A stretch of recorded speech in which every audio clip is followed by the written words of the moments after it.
What's going on, everybody? Welcome, welcome, welcome.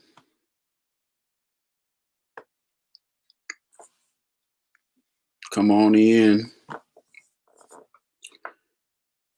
and let's get started. Welcome to the Fusion Podcast. Can't wait to get into this conversation that we're going to have tonight. Welcome, welcome, welcome. Good evening, good evening. Hello, E. Hello, Doris. Welcome. Please like this. Please share this. Hey, Nicole. Hey, Tamika. Hey, Salama. Thank you for joining. We're going to have a great conversation tonight. It's going to be great.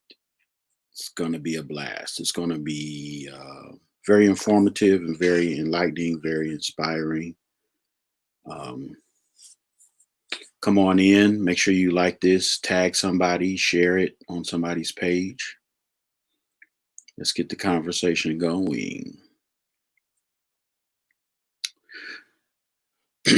Hey, Lena. So let's move forward. People are going to come in and keep coming in. And hey, Shani, welcome to Fusion. I am Joe Smith, as many of you know, and Fusion is all about marrying faith and business. And really, one of my favorite scriptures is James 2:14 through 26, where it talks about faith without works being dead. We've had faith and leaned so heavily on faith for so long that many times we've forgotten to put the works with it. And so when you have faith but don't put works with it, according to scripture, it's dead. And dead means dead. Dead means it's not functioning, it's not alive, it's not moving, it's not breathing, it's not living, it's not doing anything. When you have faith without works, it's literally just like you have a corpse in front of you. And so it's time for works. It's time for putting works with the faith. As a matter of fact, that passage of scripture actually says that without the works, you might as well not even have the faith. It's like the evidence that you even have the faith is by the works. So without the works, we don't have any evidence that you believe what you say you believe. If you say that you believe that you're going to be successful, well, where are the works that support that? If you say that you believe that you're going to start a new business or you're going to have a successful marriage, where are the works that support that you believe that? Are you working on yourself? Are you working on your emotional well-being? Are you working on your credit? Are you working on the things that you'll need to be successful in those areas? Or are you just saying that this is what's going to happen? So it's time for works. It's time for works.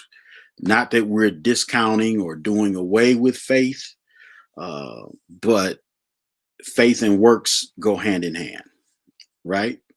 Just like your body needs your brain and your heart and your lungs, as I found out during COVID-19, you need all of that stuff working right for you to be alive.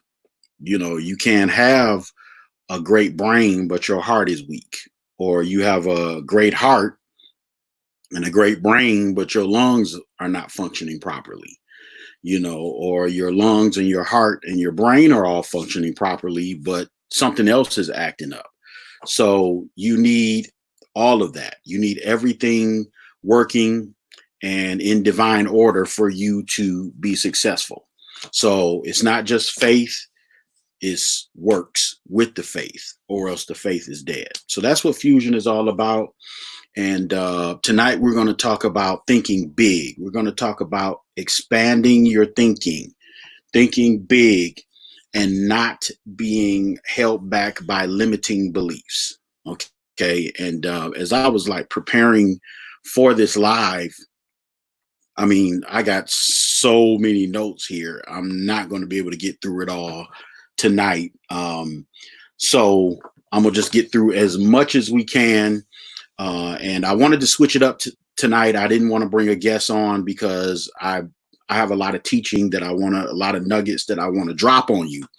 And so we'll bring the guests back maybe next week. And but this week I wanted to do some teaching and get some foundational stuff in you. Okay. Now, thinking big. A lot of times we don't think big because we are limited by our perspective, sometimes by our experiences, sometimes by the things that we saw growing up, the things that we were told growing up. A lot of the things that were instilled in us are limiting beliefs, and those limiting beliefs take root, and it prevents us from thinking big. But that's not how we were created. We were created in the image of God, and I'm going to show you that in a second.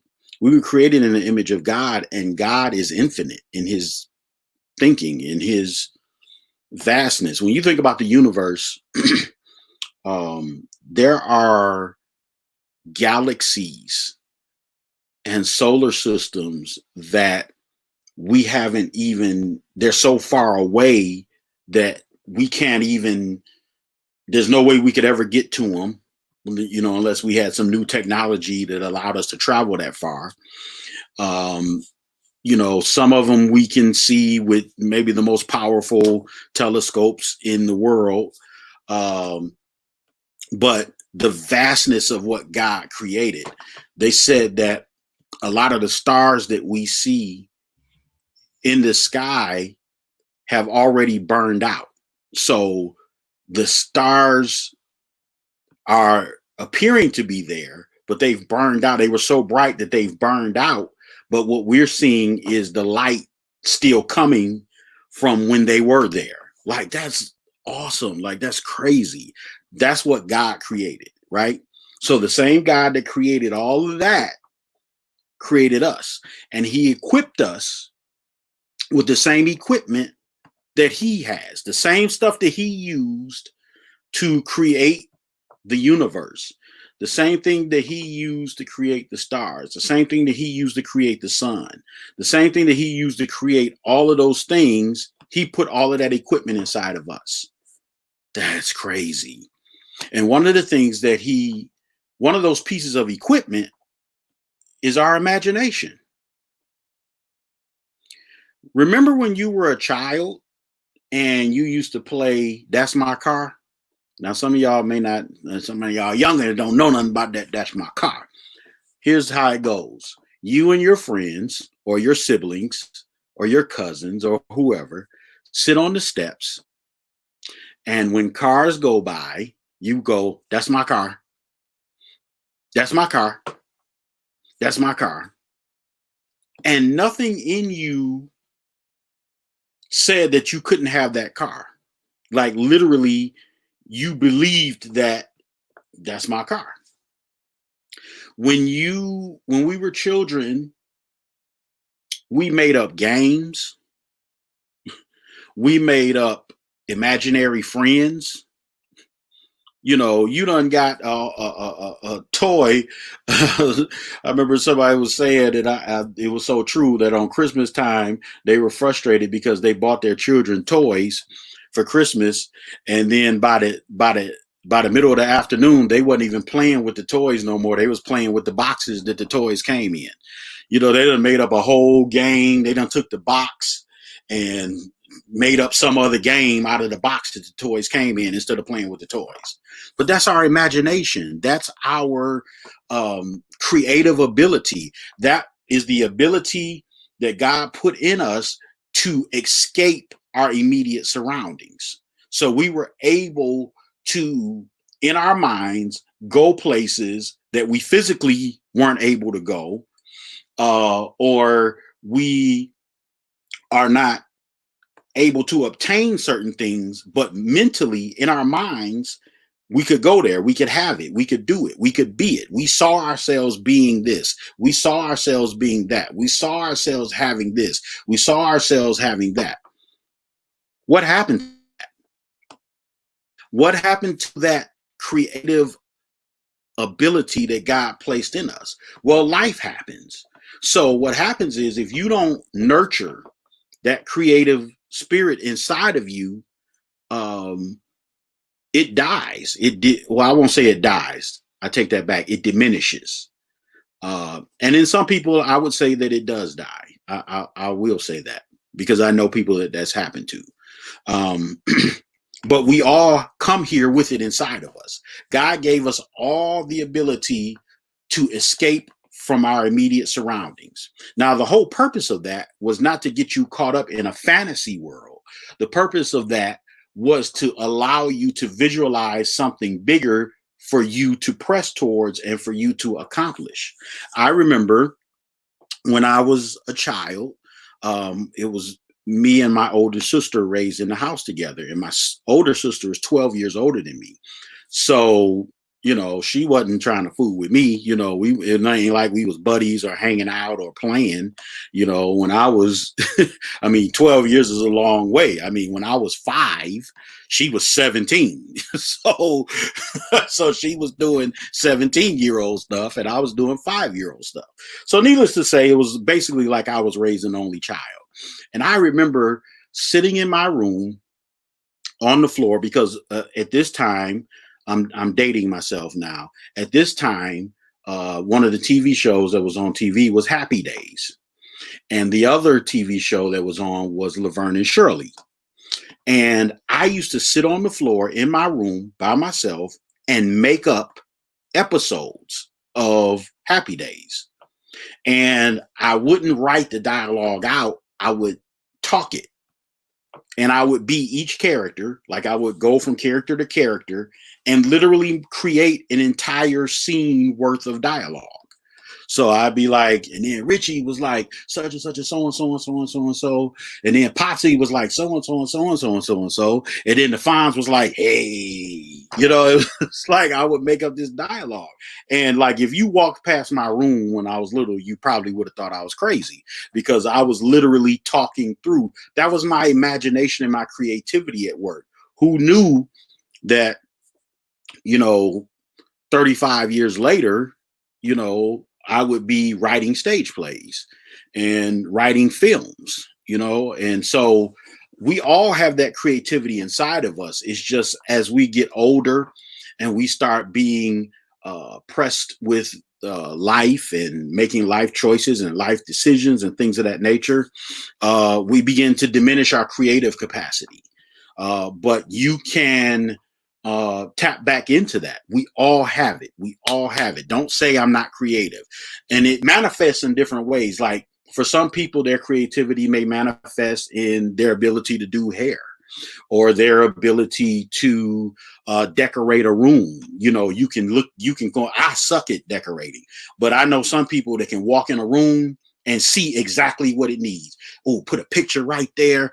Oh, and you can put the couch and shift it right here. You get you a purple couch and this kind of rug. You get you a rug and put the rug right in front of the couch. Like, you see it. Like, that is the creative ability of God. Like, we downplay that stuff, but that's really the creative ability of God. Some of you do it with fashion. You know, when you got somewhere to go, you can see the outfit. You can see you. Somebody can show you people that are really like fashion driven and fashionistas. You can give them one item of clothes. You can give them a sweater, show them a sweater, and they can see what go with that. Ooh, I could wear this. I could put that with some this kind of jeans, and ooh, with some sandal, my green sandals, and my blah blah blah. Like you can see that the ability to see things that don't exist yet is the creative ability of God. The ability to see things before they have come to fruition, the ability to see things before they're put together, the ability to take something that doesn't exist from the intangible world into your tangible existence is the creative ability of God. It is the exact same ability that God used to create the universe and to create mankind. That's powerful. Like, I really need you to grasp that. Like, we are created in his image. We've got him inside of us. So we are able to do the same thing that he did. He said, let there be light. In the original translation, he just spoke it. He said, light be. And then light came into existence. But before he spoke it, he had to see what he wanted. Like he knew what, like, it's not like he spoke light into existence and he didn't know what was going to happen. Like, light be. Oh, that's nice. No, he wasn't caught off guard. He saw it in his brain, in his mind, his godly mind. He saw the end result. So what is the end result that you want to see for your life? And is your life that? Or if your life is not that, is your life on track to become that? Are you on the pathway to getting there? Or are you just cruising? All right, let's get to this. Okay, so Genesis, first verse chapter, 26 verse says, and God said, let us make man in our image, after our likeness, and let them have dominion over the fish of the sea, and over the fowl of the air, and over the cattle, and over all the earth, and over every creeping thing that creepeth upon the earth. So God created man in his own image. In the image of God created he him. Male and female created he them. And God blessed them. And God said unto them, be fruitful and multiply and replenish the earth and subdue it and have dominion over the fish of the sea and over the fowl of the air and over every living thing that moveth upon the earth. And God said, behold, I have given you every herb bearing seed, and which is upon the face of all the earth, and every tree in the which is the fruit of a tree yielding seed. To you it shall be for meat, and to every beast of the earth, and to every fowl of the air, and to everything that creepeth upon the earth, wherein there is life, I have given every green herb for meat. And it was so. And God saw everything that he made, and behold, it was very good. And the evening and the morning were the sixth day. Now, check this out, y'all. Check this out. Not only did he create mankind and put mankind in the earth, he gave us the authority to have dominion over the earth. And I mean, he breaks it down. Let him have dominion over the fish of the sea, over the fowl of the air, over the cattle, over all the earth, over every creeping thing that creepeth upon the earth. So God created man in his image. In the image of God created he him. Like think of how vast and big God was thinking when he created us. He created us and said, now you go have dominion over the whole earth. Think about that. He didn't say, okay, just this little part right here, you know, because, you know, I mean, it's a big earth, but I mean, you don't need all that, you know, just this little piece right here. That's how we think. Just give me this little piece of life right here. I'm good. I'm good. Long as I got this, I'm good. Long as I'm able to do this, I'm all right. I don't need all of this. I don't need dominion over the whole earth. You know, just give me a little piece. You know what I'm saying? I don't need dominion over all the fowl of the air. Just, you know, maybe a pigeon and maybe some chickens, and I'm good. No. He gave us dominion over everything. So our very purpose in existing is to think big. Think of how big that is, the whole earth. So my thing is, if you're not thinking, if you're an entrepreneur, if you're not thinking, and this may differ depending on what business you're in, but if you're not thinking globally, if you're not thinking scale, how do I scale my business? Not just, do I want to create a little hustle, but how do I create a business that I can scale? How do I create something that's big? That's something. He created us, put us in the earth, and told us to have dominion over it. You're supposed to have dominion. You're not supposed to be just shuffling along through life, just making ends meet and working and paying bills. That is a limited existence. And if your existence is that limited, ask yourself this question: how did it get that way? If your life is not where you want it to be right now, ask yourself, how did I get here? I'll tell you how you got there. Your life and my life, all of our lives, is a direct reflection of our mindset and the decisions that we made. Even if there were circumstances that you didn't particularly care for, or circumstances that were out of your control, I love what this saying, and it says that our circumstances are responsible for who we are, but we are responsible for who we become. Our circumstances got us to where we are, but where you're going, who you're going to become, what you're going to have, what you're going to be, those are all fluid. Those things can change, and you have the power to change them. Right? Is y'all feeling this so far? Okay, good. Listen, everything that exists and is tangible is the result of somebody's imagination. Everything. So if you're at home right now, an architect saw that design of that house in his mind before he built it. He saw that design, the dimensions of every room. He decided how many rooms it was going to be, even down to the schematics of where the plumbing is going to go, all that stuff. He saw all of that. He drew it, and then he handed it over to the builders, and they built it. If you're at work right now, the building that your job is in, an architect saw that. He designed it, put it on paper, handed it to the builder, they built it. The car that you drive, engineers conceptualized that. Engineers sat down and said, the car is going to look like this, the stern wheel is going to be like this, the dashboard is going to look like this, the display is going to look like that. It started in somebody's mind. The clothes that you wear, a clothing designer conceptualized that in their mind. The devices that you're watching me on right now, somebody, whether it's a Mac or if it's an iPhone or whatever it is, somebody thought of that. They created that. They designed it.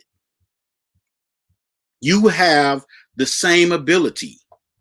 And it's very important that you tap into your creativity. And that's why now I'm gonna do a little sidebar.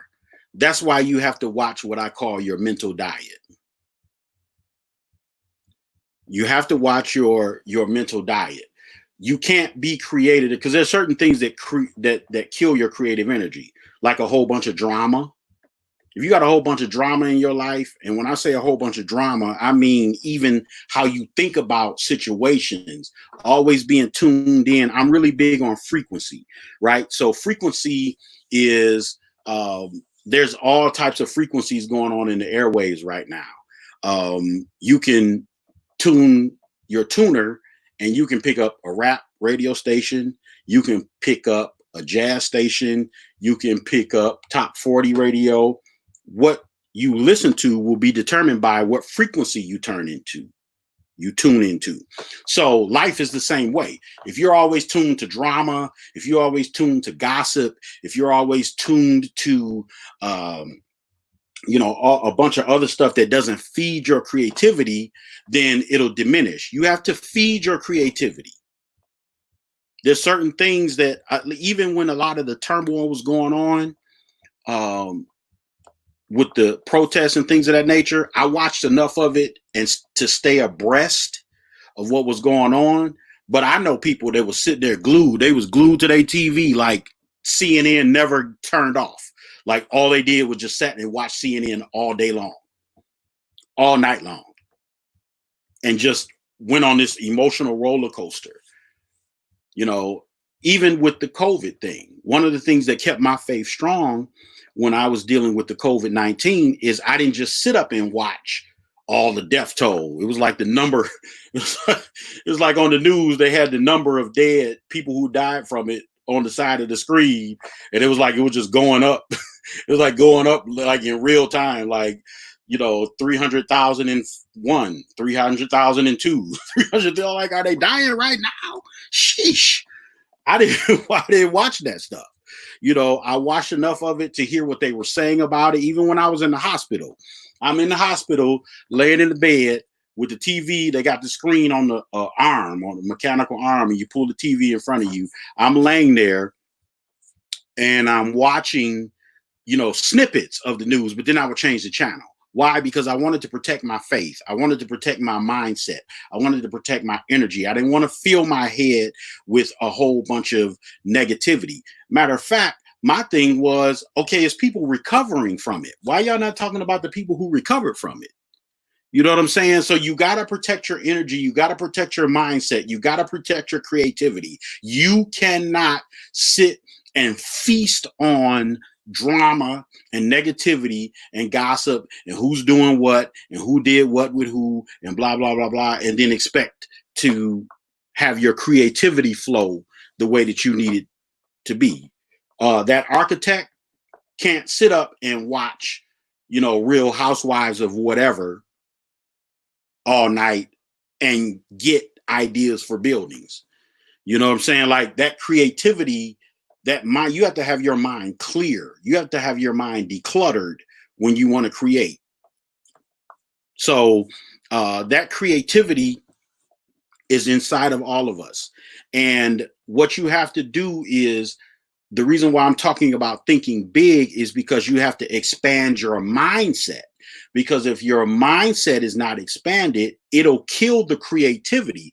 You'll murder the things that you create before they come into existence. Let me say that again. If you don't clear a space and expand your mindset and expand what you know and what you believe is possible, then you will kill the creativity and kill the things from existing in your life before they even come into existence, before they even are created. You can never be successful past the level of your mindset. Let me say that again. You can never be successful past the level of your mindset. And even if you luck up and you do become successful past the level of your mindset, it won't last. Just ask lottery winners. Their mindset wasn't, if their mindset wasn't set for wealth, but they just happened to hit the number and came into possession of millions of dollars, but they don't know what to do with it. All they're going to do with it is what they think is the right thing to do with it. And that's why they go broke.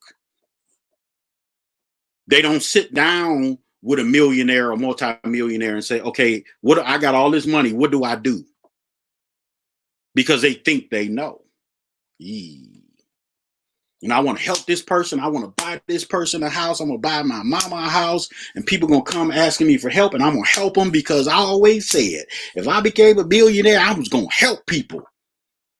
And they've helped people right into poverty, right back to being broke.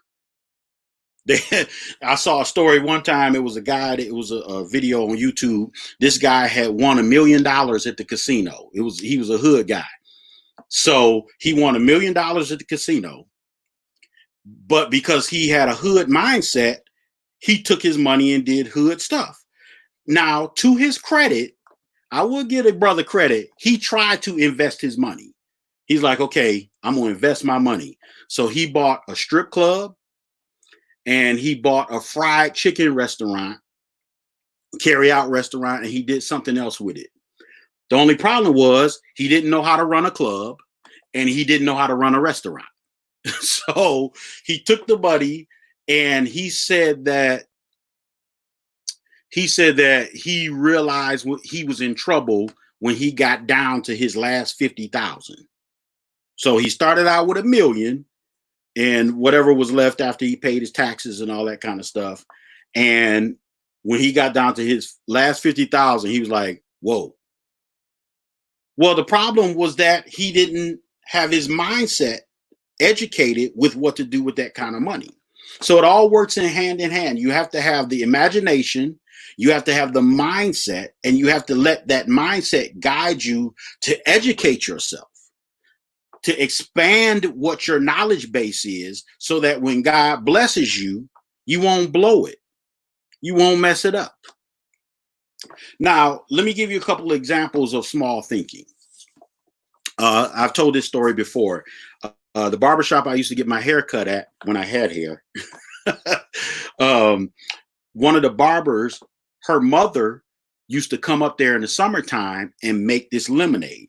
She would bring this big old pot thingy and bring lemons and sugar and water and ice and would literally stand there and make the lemonade from scratch. And this lemonade was phenomenal. When I say phenomenal, phenomenal. Everybody say phenomenal. It wasn't too sweet. It wasn't too tart. It was like perfect. And I'm like, and it was consistent. I don't know what her system of measuring the ingredients was, but it was every time you got it, it was on point. So I say to her, I said, man, this lemonade is delicious. I said, have you ever thought about like bottling it and like branding it and selling it? She said, my girlfriend told me to do the same thing. Well, if it's the Lord's will. What do you mean? He gave you the ability to create it. Well, you want him to come down here and bottle it for you too? What do you mean if it's the Lord's will? But see, that was a part of her limited mindset and thinking, because what the problem really was when I said that to her and when her friend said that to her, it sounded daunting. It sounded too far outside of her comfort zone. So it was easier. She did what a lot of church people do. It was easier for her to put it off on God than it was for her to venture down that path into the unknown. We don't like the unknown too much. We ain't trying to fool with the unknown that much. Unknown's a scary thing. Trust me, unknown is a scary thing, and I get it. And but she limited herself. She limited what she was capable of. Who knows what type of branding that if she had done that, what level her beverage company could have gone. If she had stepped out there and created it and stepped out there and made it happen. There's a girl right here in Michigan who created her own iced tea company. It's a Black-owned company. I got to find, I have it in my phone, so I'll dig it out and I'll make sure I'll post it on the next episode. She created her own iced tea company. It's delicious. She's got them in, I believe, Whole Foods. You know, like she stepped out and did it, and now it's paying off for her. And there's a lot of success stories that are like that. But if you don't step out and do it, you won't ever know. If you don't step out and do it, you won't ever know. Think about the stories that you heard from the past episodes of Fusion. You know, how Carrie talked about how he got into the real estate business because he was working for my pastor and handling his real estate business. But he wasn't just content with, okay, I'm gonna go handle his business and, I'm gonna get my check and I'm gonna go, buy me a car and I'm gonna go do this and I'm gonna go do that. No, he took that opportunity to learn everything there was to learn about the real estate game from handling business for him. He took his job and turned it into his business. How many of you are working jobs that if you studied it, there's something in there that could be a business opportunity for you to break away from the job and create your own opportunity? I was just hearing the story the other day, like, and you don't have to be, I know I got a person on here right now that's a nurse. I'm not going to call her out, but I was just hearing a story last week of a brother. It was two brothers who got together and found a supplier where they could buy the PPE stuff, the mask and some of the other protective equipment.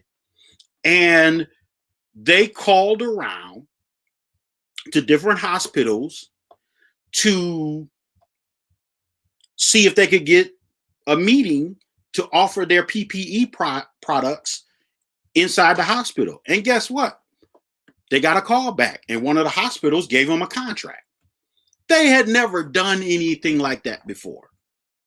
They didn't know anything they just knew that we are in the middle of a pandemic. They're hearing all these stories about PPE shortages. And so they went out, found a supplier, created a company, called around, made the contact, and now they got a contract. They're in business. They're in play. The matter of fact, the last report was that the hospital was asking for their account information so they could transfer, the money for the order into their account. Let's go, baby. That's what I'm talking about. Let's go. So mindset, they had the mindset to step out and do it. I've told this story too. There's another entrepreneur guy I know. He was at the Detroit Lions football game. And he was sitting in the stands, and he said he couldn't watch the game, probably, first of all, because the Lions were losing, but not just that. He couldn't watch the game because he was too focused on how many hot dogs they were selling in the stadium. And so he said he was just watching these hot dogs go like hot dogs. The hot dogs were selling like hot dogs. Man. So he said, man, I wonder who supplies them with the hot dogs. Now, this is a black man. This is a brother. He's sitting in Ford Field, can't focus on the Lions game because he's caught up in all of these hot dogs that are being sold. So when he left the game, he got on the computer and he looked for a supplier that could supply him with hot dogs at a certain price point. And he said to himself, I wonder what they're paying for their hot dogs. And if I could beat that price, would they give me the contract? And he found a supplier in Chicago that supplied him with the hot dogs at the price that he needed. He called and went through whatever he had to go through to get through to whoever handles that for Ford Field and negotiated a deal, and they gave him the contract. He was in play. He was in business. Let's go, baby. That's thinking big. That's not just thinking like all I can do is this. All I can do is that. I was thinking about the other day. Here I am, a musician. I got a whole bunch of musician friends. I got a lot of musician friends that play all different varieties of instruments, especially in church. Why none of us never created our own instrument line? Even if we didn't have the financing and the knowledge to create something as intricate as, say, a synthesizer, why we never created our own cymbal line? Why we never created our own drums? Why we never created, we get so excited about, oh, what kind of drums he got? Oh, he got Yamaha, or he got Tama, or he got this kind or that kind.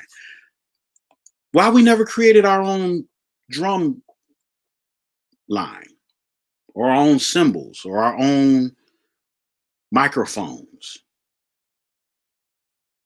And it's not that, well, I'll speak for myself. I never thought of it. I ain't gonna say nobody else never thought of it, but if they did, they ain't say nothing to me.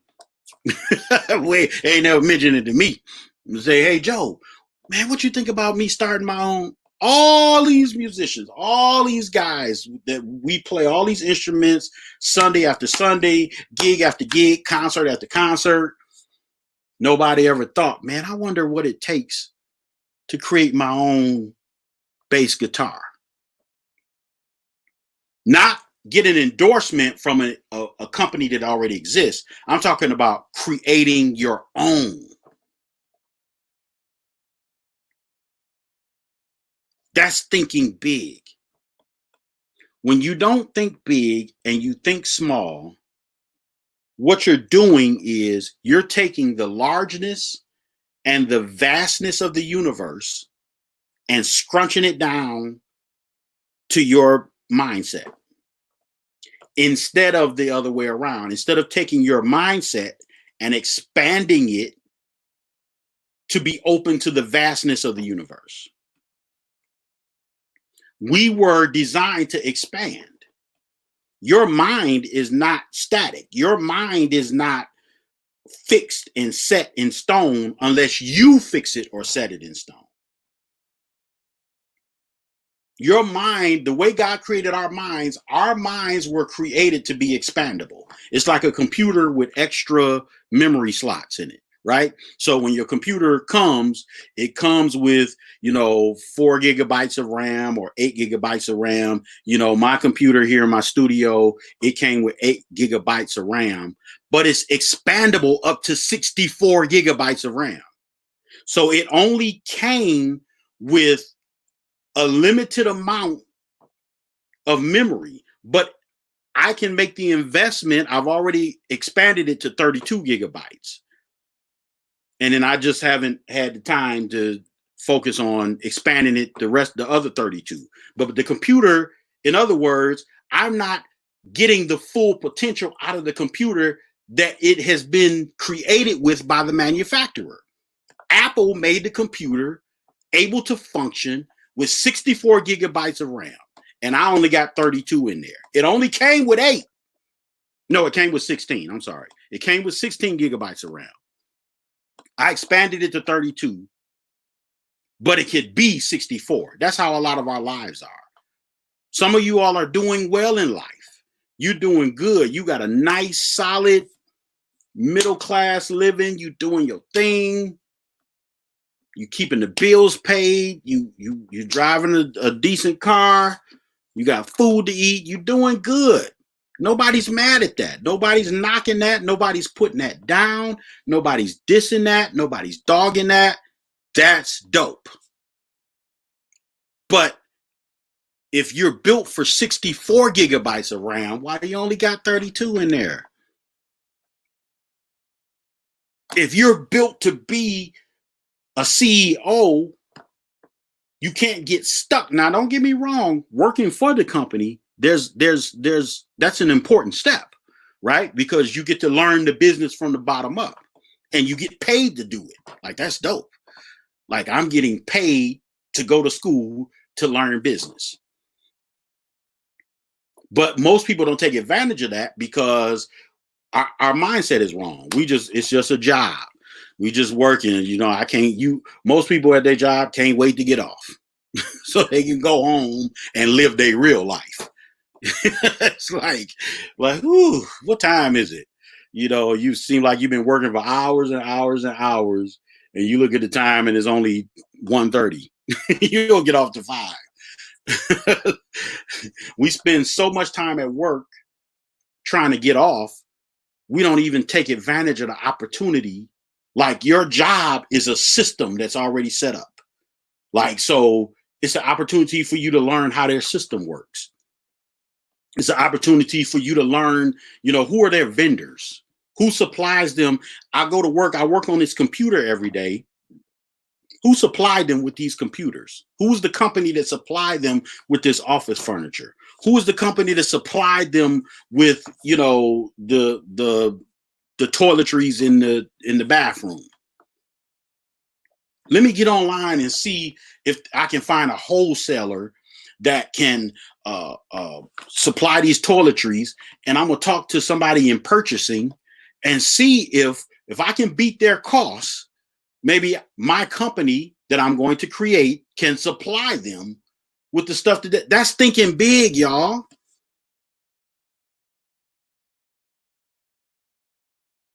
You gotta think big. I done spent almost the whole 45 minutes just talking about thinking big, and I haven't even scratched the surface of it.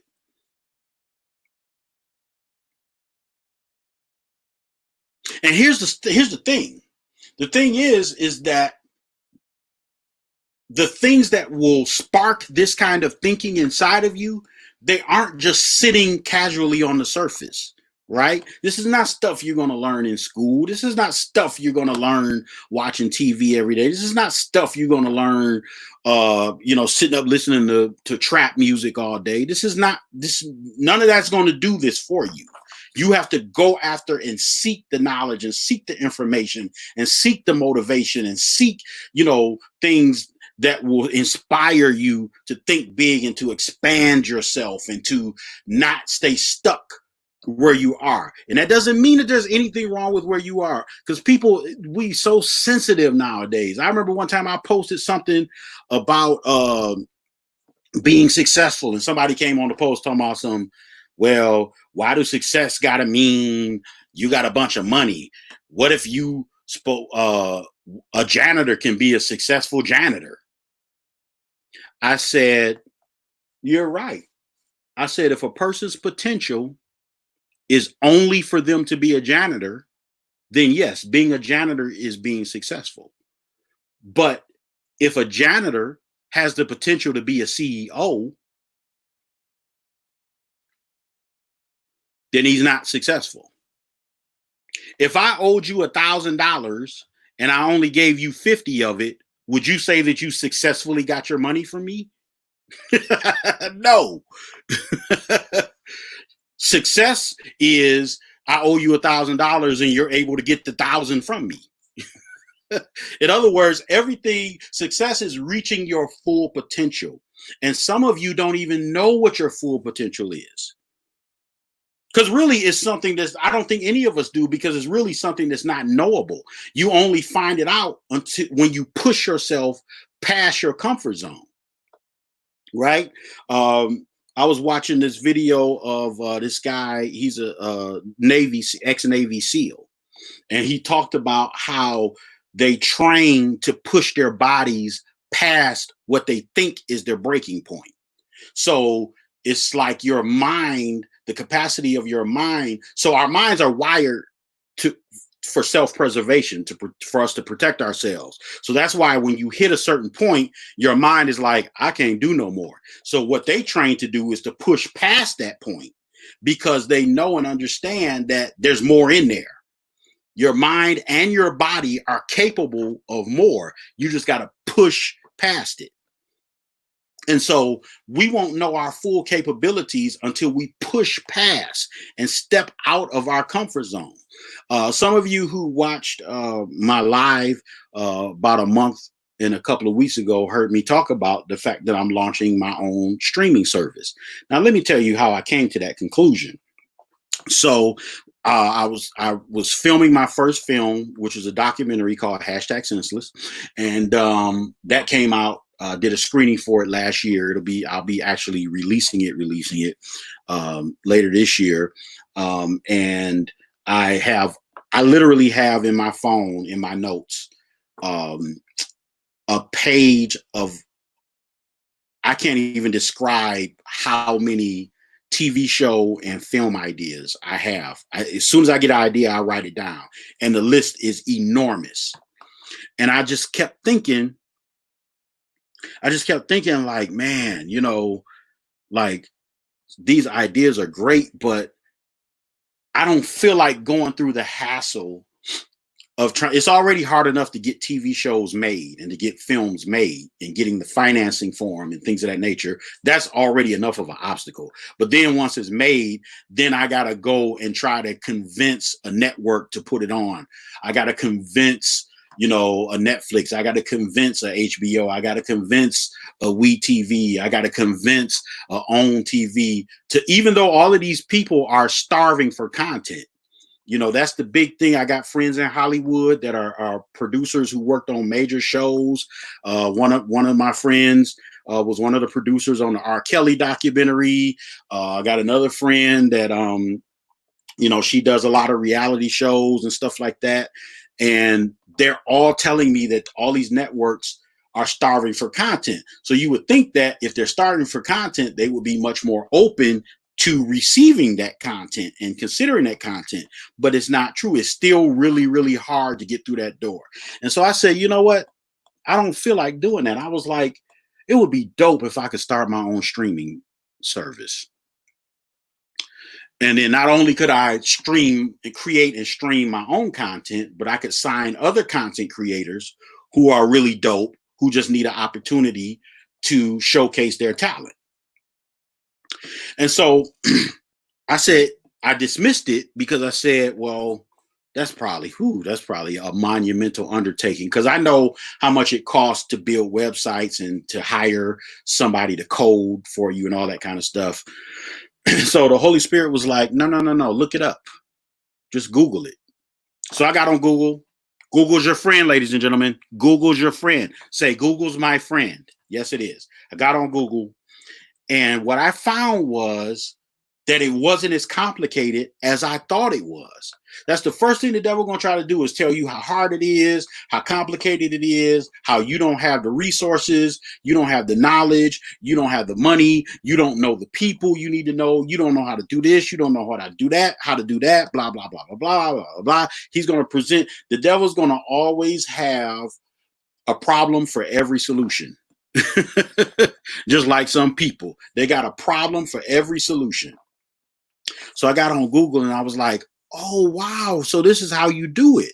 I'm like, this is not that hard. It's going to take some capital, but it's doable. And so then I stepped out, I formed a company, I created a logo, all this kind of stuff. I did all of that groundwork. Then I got sidetracked. I kept getting not discouraged, but I was like, man, it's going to be a lot of work. I don't feel like doing all that work. So then this year, this was in 2018. This year, God brought me back around to it and was like, no, I told you to start a streaming service. And so now here's the mind game I'm dealing with, because I'm reading the industry news. I got all the Hollywood industry apps and entertainment industry apps on my phone. I'm getting notifications. So I'm seeing Disney starting a streaming service. I'm seeing NBC's coming out with Peacock. I'm seeing HBO is upgrading their thing from HBO Now to HBO Max. Apple starting a streaming service. There's already Hulu. There's already Netflix. There's already Pluto TV. There's already Tubi. There's already this one. There's already that one. And then there's there's even more. Amazon Prime Video has a streaming service. So then the mind game starts of, well, where are you going to fit in? How are you going to do this? How are you going to do that? What's going to make you different? How are you going to stand out?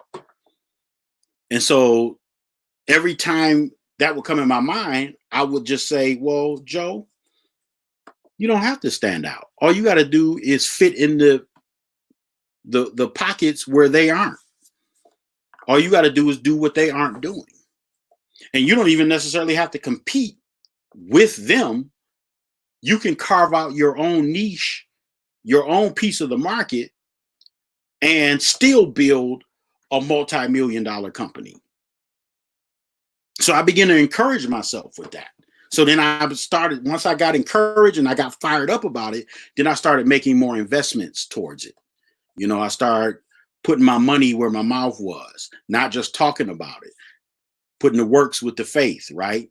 And what better works to go with your faith than money, investing, hiring people that I need to design certain things and do certain things, help me with the business thing and blah, blah, blah, blah, blah, blah, blah. And I put the wheels in motion. So now I'm on track. I'm further down the road. I'm not there yet. The streaming platform is not out. I don't have not one subscriber. I don't even know who's going to subscribe and who's not, but God knows, right? So, but I'm further down the line than I was. But what if I had stayed thinking small? What if I had stayed in, man, all these multi-billion-dollar companies out here starting streaming services, man. Well, I don't know how I'm going to do that shit. No, you can't think like that. Even if you're entering into a market, we had Brother Kerry Lampkin on here. That brother is in a crowded market. Everybody doing real estate. Yet this man has built a multi-million-dollar real estate portfolio in a city that's supposed to be broke and poor. People are moving away from this city because there's no money here. There's no opportunity here. He moved here from Texas and built a multi-million-dollar real estate portfolio in a matter of a few years. Gotta think big. Gotta think big. Gotta think big. You gotta think big. You gotta think big. Listen, all the big stuff that you see in the world, Google, Facebook, Instagram, Amazon, Uber, Airbnb, this company, that company, this company. The people that started those companies are not aliens from another planet. They are human beings, just like you, just like me. And most of them did not come from wealth. Let me say that again. Most of them did not come from wealth. I told you before in a previous episode, 80% of the millionaires in the country today are first generation wealth. They're not people who came from multi-million-dollar families or households where their parents were rich. Most of them came from middle class or poor households. And so what'll help you think big is you got to start reading those stories. You got to start Googling, who are the founder. I told you all before, previously when I had gone live, I talked about how all of, fellas, what we do is we sit up and talk about sports. We talk about football. We talk about basketball. We talk about this. We talk about LeBron. We talk about the Clippers and the Warriors and, the Splash Brothers and, this one and that one, Kevin Durant, blah. We focus on the players. Why we don't talk about the owners? So I said I was going to commit my time to figure out who the owners of the teams were. Because the players are just highly paid and very talented employees. As big of a deal as LeBron is, somebody signs his check. He don't own the team. He don't have a stake in the team. He has influence because he's the best player in the world right now. And I say right now because Jordan is the best player ever. But that's a conversation for another day. But he has influence, right? But he still is an employee. He gets his check signed. Now, thank God he has enough sense, and a lot of other players have enough sense to invest their money into other businesses so that they can become their own boss. But athletes are just employees. Why are we studying the employees? Why are we not studying the owners? Who owns those teams? And where did they do? Where did they get their money?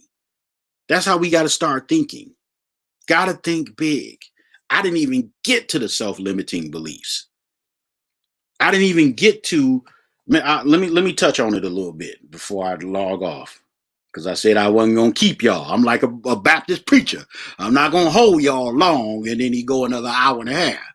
I didn't want to be like that. You understand? But let me touch on it a little bit more there. Is this good? Are y'all learning something? So self-limiting beliefs Let me tell you what they are, define them for you. Self-limiting beliefs are assumptions or perceptions that you have about yourself and about the way the world works. These assumptions are self-limiting because in some way they're holding you back from achieving what you are capable of. Okay. Again, self-limiting beliefs are assumptions or perceptions that you have about either yourself and or about the way the world works. And these assumptions are self-limiting because in some way or another they hold you back from achieving what you are capable of. Let me put it like this. You always hear people talking about my truth, my truth. I'm just speaking my truth. We're so big on my truth, my truth. Well, self-limiting beliefs happen when you take your truth and you use it to trump the truth. There's a difference between the truth and your truth. Okay?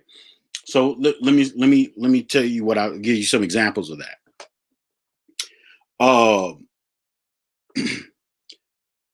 Joe, you're starting a streaming service.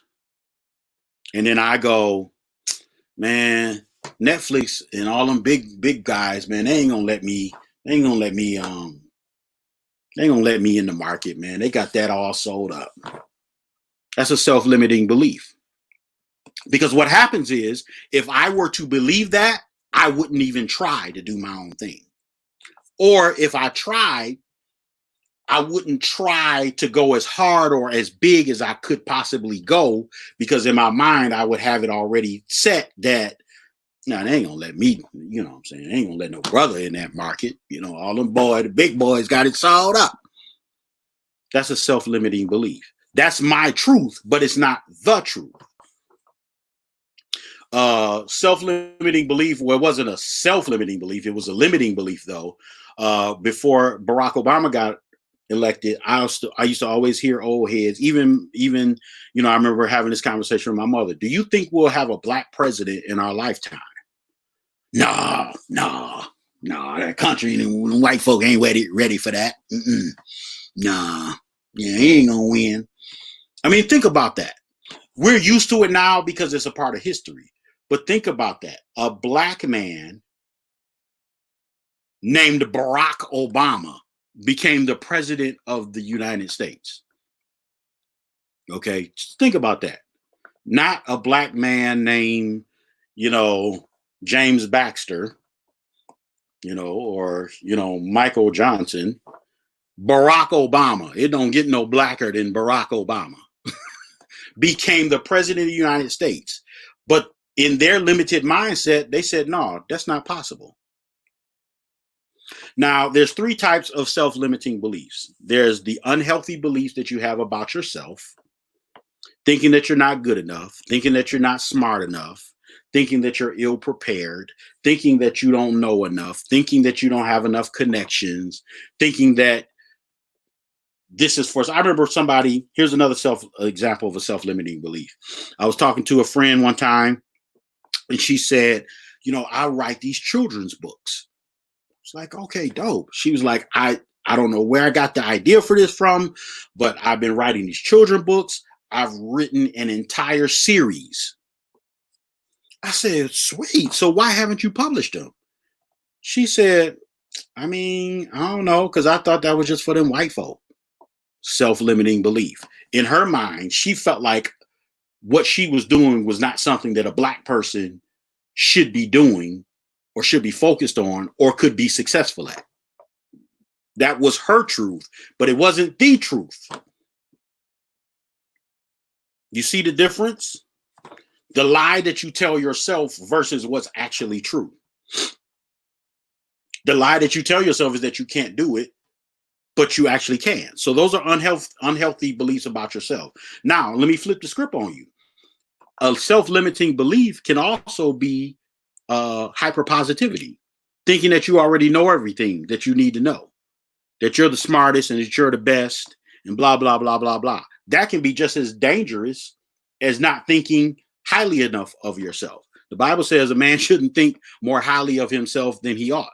The reason why that's self-limiting is because you can't learn if you already think you know. You can't go forward if you already think you know. I have friends, mentioned earlier, I have friends that are in Hollywood. And one of the things that they say, now Detroit, we have some of the greatest talent in the world. Greatest talent in the world. I mean, we got some talented people in Detroit. But the word that I get from LA is that the Detroit people go out there and they burn their bridges because they go out there thinking they know everything already. Or they think because they starred in some independent films or some independent, web series or stuff or whatever, stage plays or whatever here, that translates out there. Out there, it's a whole nother level. It's literally like coming from the PAL basketball league, being the dopest in the PAL basketball league, and then going to the NBA. Out there it's the NBA, it's the NFL, it's the real deal. And even people, names that you don't know of out there are at the highest level of their game, because out there, the whole environment, the whole atmosphere is nothing but entertainment. It's not like that here. So it's just a whole nother level of saturation and knowledge that you get out there. So people go from here out there, and, Detroit, we're a little independent minded. We're a little headstrong. So we get out there, and then somebody trying to tell us something, or the director is trying to tell us something, or the producer, and we already have a mindset like we already know that. We ain't got to listen to that. So that becomes self-limiting, because you're not going then as far as you could go if you were a little bit more humble, if you're a little bit more quiet, or if you just shut your mouth and do what you're told, because at the end of the day, the market is so saturated out there, they could fire you and have somebody else in your spot that day, like in an hour. Break for lunch, and they get rid of you. And after lunch is over, it's another you there. So, so that's a self-limiting belief. So the first self-limiting belief is unhealthy beliefs about yourself, your limitations, or thinking that you know everything. The second limited belief is unhealthy beliefs about others, thinking that everybody is against you, negative ideas about rich people and about wealth. I got a guy on my Facebook page. Every now and then I'll post something about wealth, and he'll come on my post, and his whole ideology about rich people is that they're corrupt. Some of y'all have been raised with that thought process that rich people are greedy and they're this, and the way that they got to be rich was by being ruthless and cutthroat and blah, blah. And some of them, that is a partial truth. Some of them did do that. But I know a lot of people who are wealthy that didn't do that. They didn't have to do that. And so if you only believe that wealth is something that can be gained through greed and through, ill means, you got to hurt a bunch of people and step on a bunch of people to be successful. That's not true. That's a self-limiting belief. And thinking that wanting to be wealthy or wanting to have more is somehow in itself evil, because we've been taught that to be in poverty is noble. There's no nobility in poverty. Poverty is something that we were placed in by circumstances, not because it's the better way to be.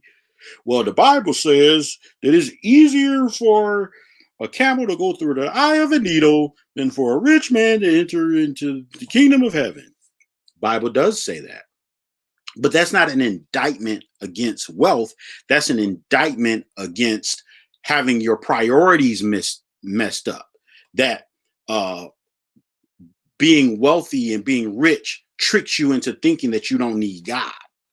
Being wealthy and being rich tricks you into thinking that you have money and you have power and you have influence, so you don't need God. I can do it on my own. I don't need God. I got cars and houses. I'm good. got money. You know, I don't need what I need God for. My life is great. The Bible speaks against greed. It speaks against all of these things. Uh, it doesn't speak against wealth itself, because a lot of the people that are wealthy in the Bible were people who wrote the Bible.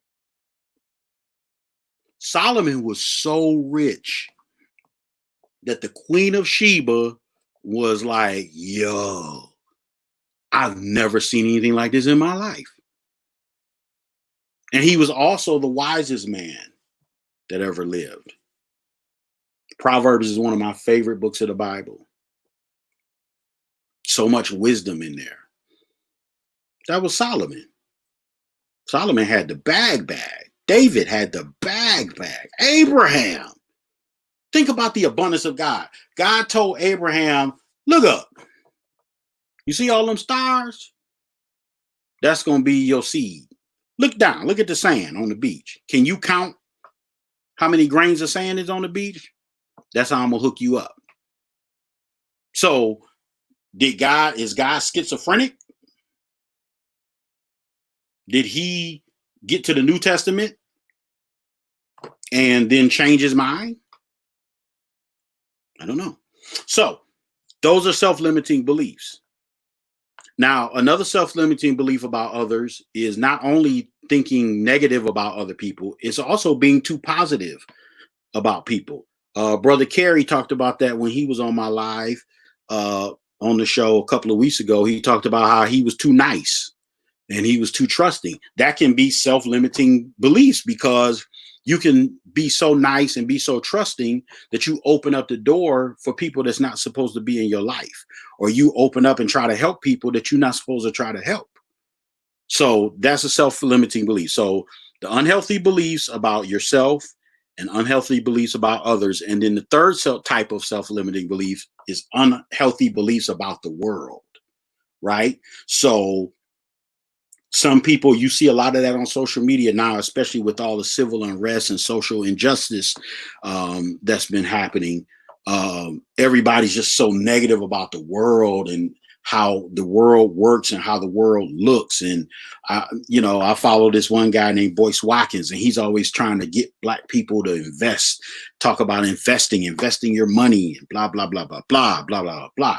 And then I see a lot of these pro-Black types come on his post when he's talking about investing. Why would you invest in this corrupt system?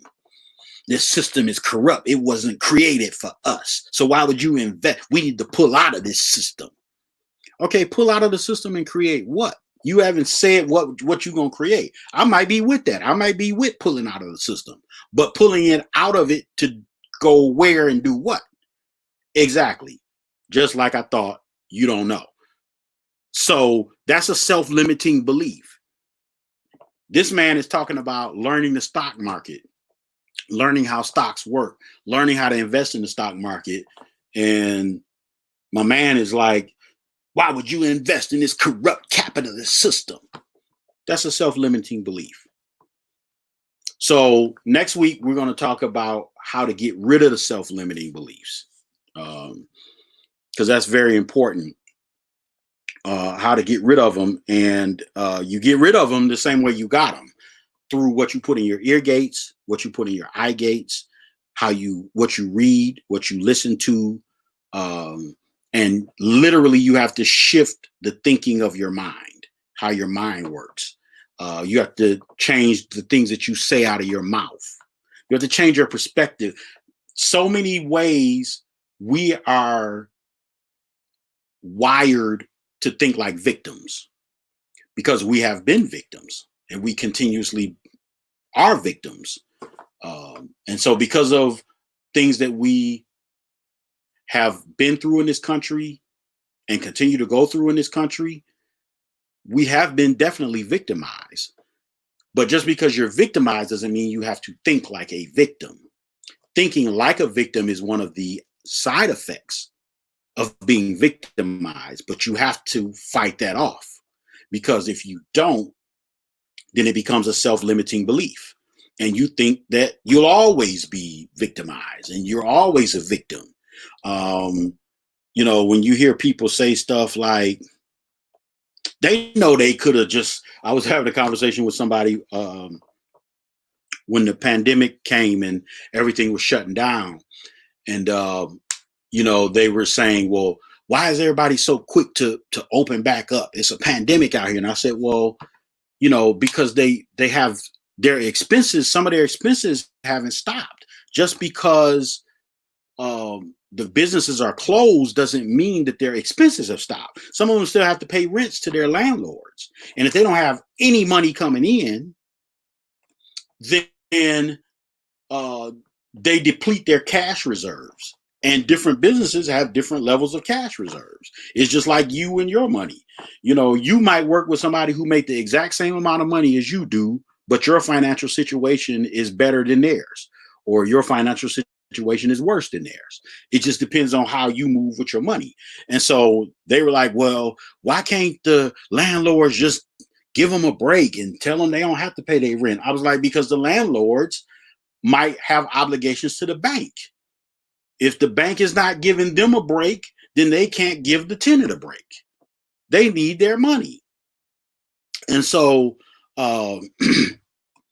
just switching that mindset from understanding that business is to a large extent transactional. It's not personal. It's not, it's not anything against you. Nobody's trying to hurt you or hinder you or stop you or crush you or kill you.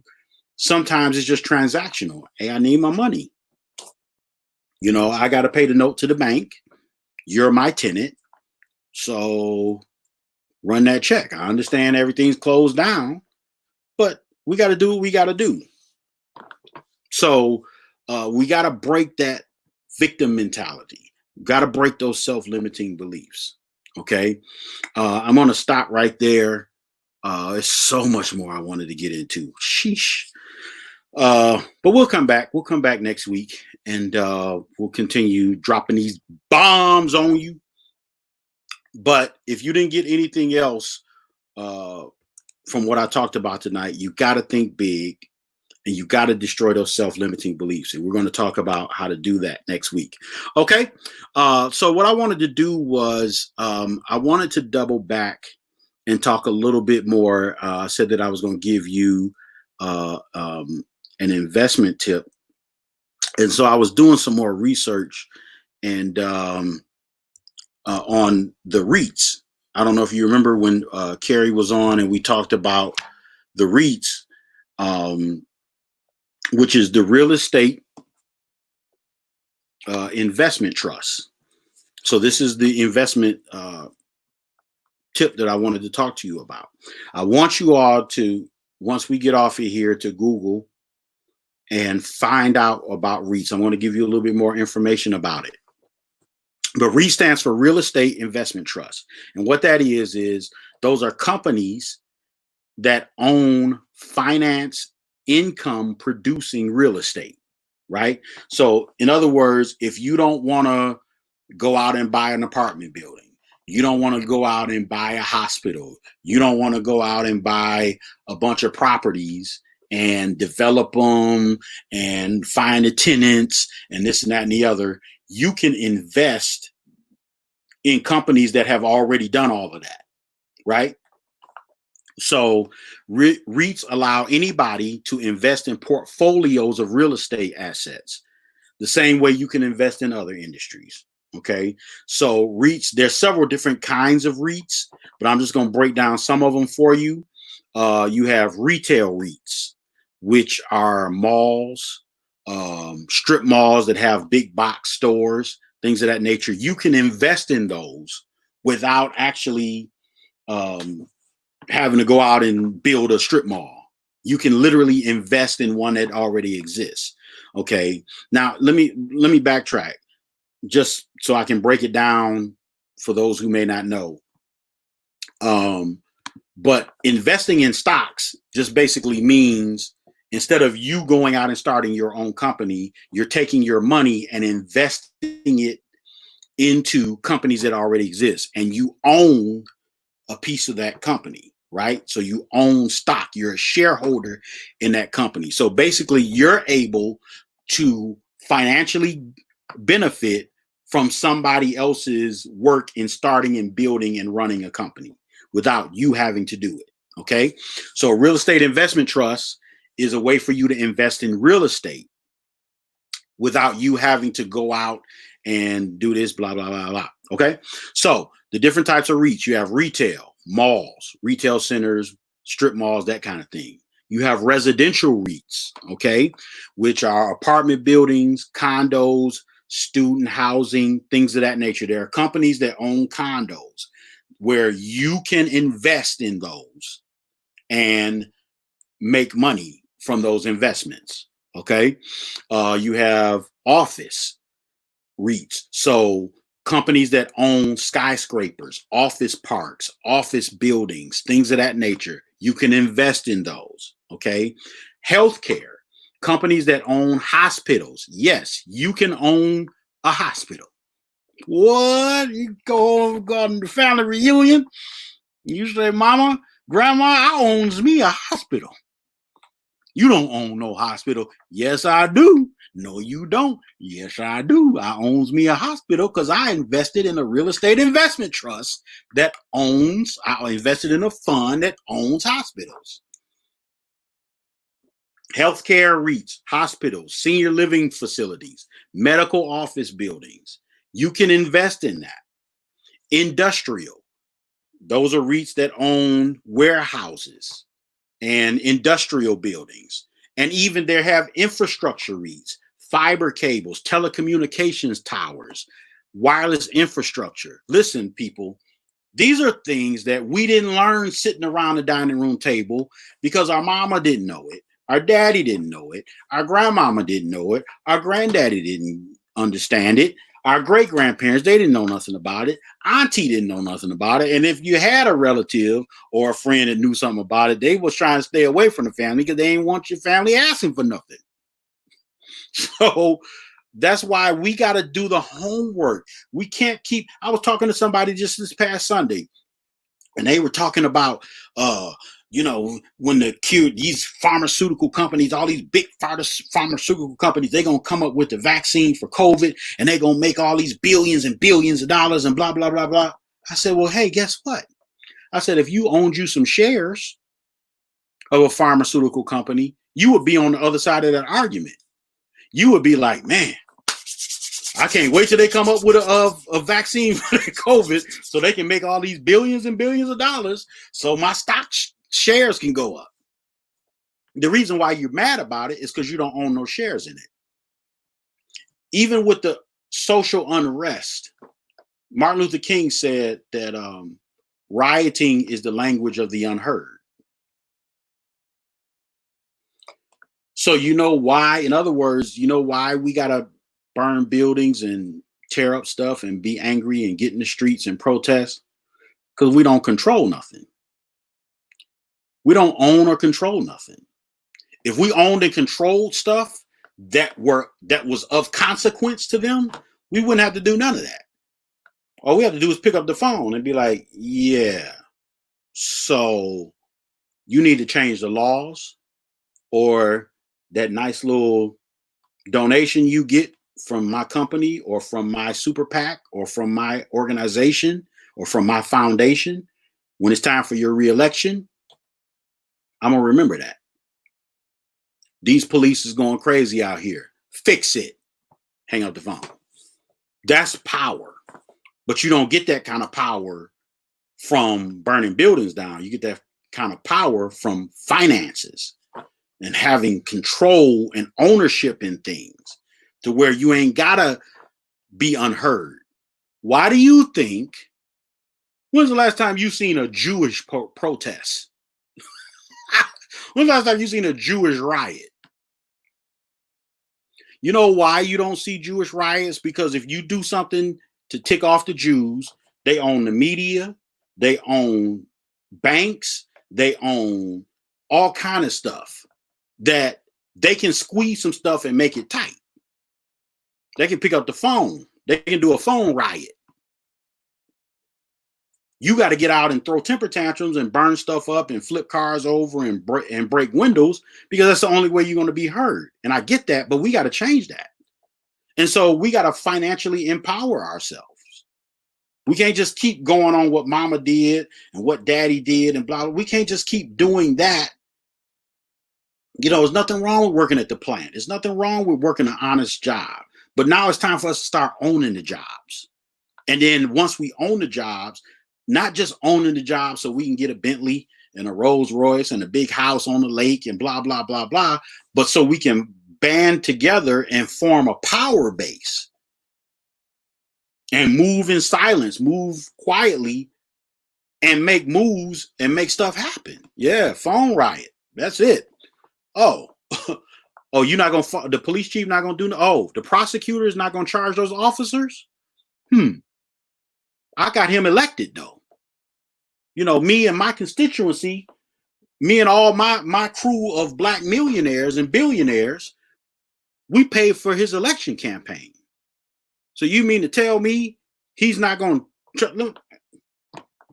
Hey, what's up, Don? You ain't calling him Mr. Nothing. You call him by his first. What's up, James? What's up, Trent? What's up, Scott? We got your butt voted in, and now you're not going to do nothing? And you see my man? Oh, okay. You know, re-election is coming up, right? Okay, so that $6 million that you got from us, you don't have to worry about that unless you fix that. That's how the world works. That's how things move. These politicians, they ain't gonna do nothing for black people. Do black people have dollars to put into the system? We have the money, we just don't spend it on that. So we got to empower ourselves. And if you don't want to go start a company, or you're finding your career, but you want to build your wealth through investing, one of the things that I want to do is, and I'm going to do this, and I'm going to be consulting with some of my friends in how to do this, is I'm going to build a Fusion website. And one of the things that I want to do is put on the website investment opportunities for people who may have extra cash laying around or may have some savings and say, you know what, I want to put this in the marketplace. I want to own a piece of something, but I don't know what. And, you know, we will have vetted out the people and the investments and things of that nature, and you can put money into it. I'm going to work on that and do that, you know, because we got to get into investing. So what I want you to do, your homework is going to be, you're going to have to get on Google and look up real estate investment trusts in the different areas, because the different trusts specialize in different things. So I want you all to be able to tell me who are some of the top companies that you can invest in for retail REITs. Who are the top companies you can invest in for residential? Who are the top companies that you can invest in? What are the top funds you can invest in? The top funds you can invest in for offices, healthcare. You know, what fund owns hospitals that you can invest in? And I want you to be able to come in the comment section and name drop, you know, and look at what their stock prices are. I want you to post their names and their stock prices. And some of these investments are not as expensive as you think they are. You know, I bought a stock when the pandemic thing first came out and everything tanked. And I bought this stock, and it wasn't a REIT, but it was a stock in another company. And that thing has tripled in value. And I'm so mad I didn't buy more. Like, I just stuck my toe in, like, let me put this into it. But you know what they say, scared money don't make none. You know, I just dipped my toe off in there, and I looked at my app yesterday, and that thing done tripled, and it's 3 times the value. So now my regret is I didn't buy more. But the reason why I bought any at all is because you always hear that whenever there's a crisis and the stock market goes down, that's when fortunes are made, because rich people buy up that stuff. Even when we had the real estate crisis back in 2008, so many millionaires were made off of that because people was buying up them properties, them foreclosed properties. I went and looked at a property today that I used to live in that we lost in foreclosure. My sister and I lost it in foreclosure um, back in 2007, 2008. And when now everybody was losing their homes with them adjustable rate mortgages. And I said, you know what? I'm going to buy this house. It's a 2-family flat. I'm going to buy this house. My sister used to stay upstairs and I stayed downstairs. I said, I'm going to buy this house, man. And I'm going to renovate it. And it's a 2-family flat. I looked it up. And that's what you got to do, man. We got to get in the game, man. We can't keep sitting back being mad at rich people, because being mad at rich people ain't making them no less rich. Being mad at rich people ain't making them no less rich, and it ain't making you no more rich. So instead of being mad at them, start studying them. Okay. So that's your homework. Look up the different REITs: retail, residential, office, healthcare, industrial, and infrastructure. Look up who the top funds are in those different areas and what their stock prices are. And it's just Google search. All right. So that's that. I also got some stuff I want you to read. We posted this before. This is The Jewish Phenomenon. This is the author, Steven Silbiger. We talked about this book. It talks about how the things that Jews do and how they think and how they're wired and why they're so successful. It talks about how Jews are 2% of the population here in America, but they control 90% of the wealth. It's something to that. So get this book so you can see what it is. Okay. There's another book that I want you to get. It's called The Top 10 Distinctions Between Millionaires and the Middle Class by Keith Cameron Smith. The Top 10 Distinctions Between Millionaires and the Middle Class. Now, let me warn you about this book. You got to be ready to read it because it's going to challenge how you think. Especially if you're middle class, there's some things in there that might offend you. Because he's just calling it out. He's like, okay, middle class people think like this, but rich people think like this. Or middle class people focus on this, but rich people focus on this.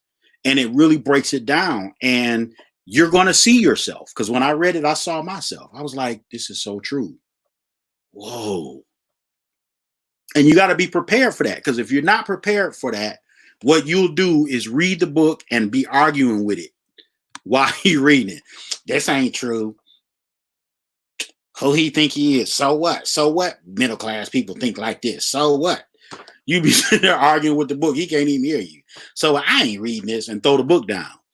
When really what the book does is it helps you identify the ways that we think that we don't even realize that this way of thinking is, because nobody said think this way. It's just something you inherited growing up. It's just something you inherited from the people you were around, the people that raised you, the conversations you had growing up is what formulated your belief system and your ideology about money, about business, about jobs, about this, about that, about this. So this book challenges that, and it shows you exactly how millionaires think. Even if you don't become a millionaire, you can still, there's value in increasing your life, increasing your net worth, increasing where you are in your life right now. It'll help you expand your mind. The top 10 distinctions between millionaires and the middle class. Those are available on Amazon. They are not endorsing me. These are just books that I've read that impacted my life, and they will impact yours. Okay. Something else I want to tell you about: Detroit Startup Week. You heard me talk about Detroit Startup Week, which is a free conference that happens here in the city of Detroit. It's all for entrepreneurs. Anything you can think of about entrepreneurship, they got a seminar on it. They got a class on it. Marketing, finance, trademarks, anything, literally anything, tech stuff, women entrepreneurs. It's something literally for everybody. If you have a business idea, you want to be in business, it's Detroit Startup Week is June 22nd through the 26th. June 22nd through the 26th, Detroit Startup Week. This year, it's going to be virtual because of the pandemic. The previous years, I've gone last year and the year before, and it was phenomenal. So they bring in people. It's not just people from Detroit.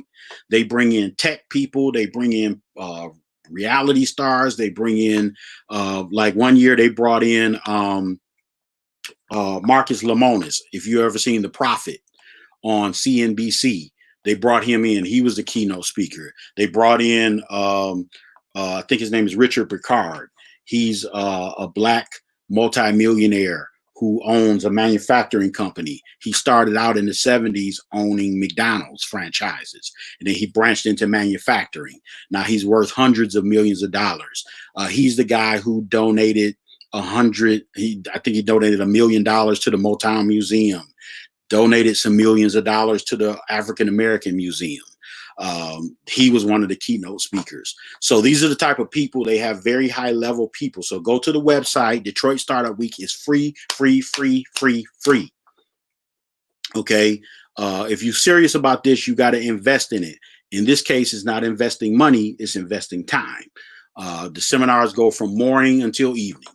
So go on the website, see what's on there, register, and yeah, get that knowledge, man. That's what it's all about. So I'm giving you resources. If you need to reach out to me and get one of these super cool fusion t-shirts, my niece makes these. So my niece owns a company called Love is in the Air Creations, and she does t-shirts, she does hats, she does all that kind of stuff. She does events, decorating. If you need your event graduation thing decorated, she makes baskets, does balloon designs, anything you can think of. I literally watch my niece start from scratch and learn this trade and learn this field, and she's built her clientele up. She does stuff for churches, she does stuff for different business people, she does stuff for me.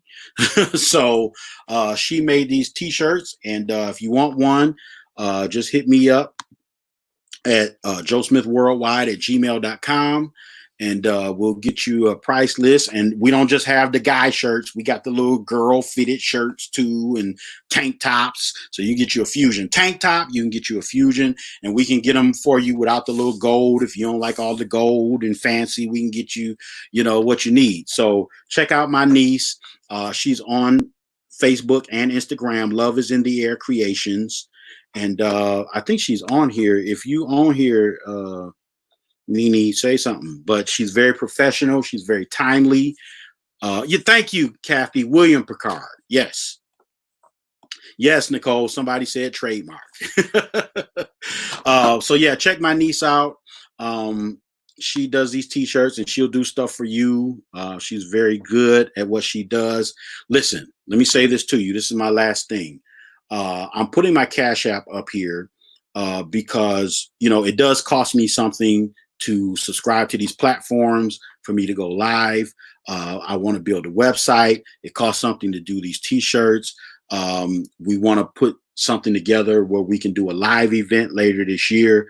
And so listen, if what I'm saying in these lives and these things have helped you or inspired you or motivated you, just shoot a brother a little donation, a little offering, so we can keep doing what we're doing. I'm paying for this out of my pocket. Listen, if you don't give anything, that's cool. I'm still going to keep giving you the information. I'm going to still keep giving you the stock tips. I'm going to still keep giving you the websites to go to, the books to read, whatever it is, I'm still going to give it to you. So this is not a setup. In the industry. What they tell you to do is you give out some free information so that you can then hook them and reel them in to give them the paid information. You know what I'm saying? And so we ain't doing that. We just giving you the information. So if it's helped you, if it's inspired you, motivated you, hit my Cash App, whatever it's worth to you, $5, $3, $1, $10, $50, whatever the Lord lay on your heart.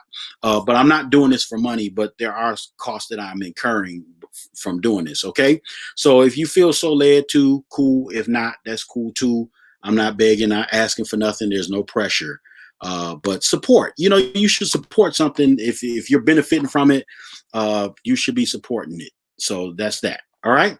So we'll be back next week. And I'm debating on if I'm going to come on again before Wednesday. If I do, I'll post it. Um, but I really want to get the rest of this lesson out to you about thinking big, and I gotta keep reinforcing it in you.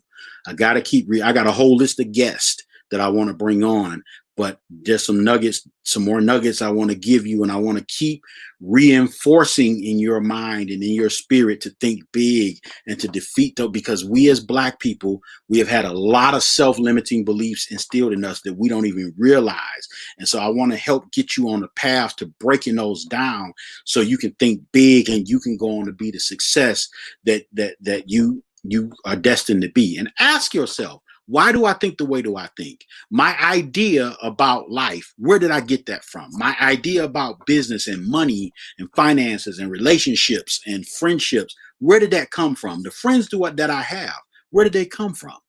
Why do I like the things that I like? Do some self-reflection, and you'll find that there's some things in there that may not have came from healthy places, or there's some things that you may have inside of you that may be holding you back. All right. So I love you guys. Thank you for tuning in. Like this, share it with some friends. You can go on Instagram. I mean, not Instagram. You can go on YouTube or on Facebook and watch this again. Make notes, take notes, and we'll be back next week. All right. Love y'all. Time for fusion. I'm Fusion Man. Okay, that's enough. Love y'all.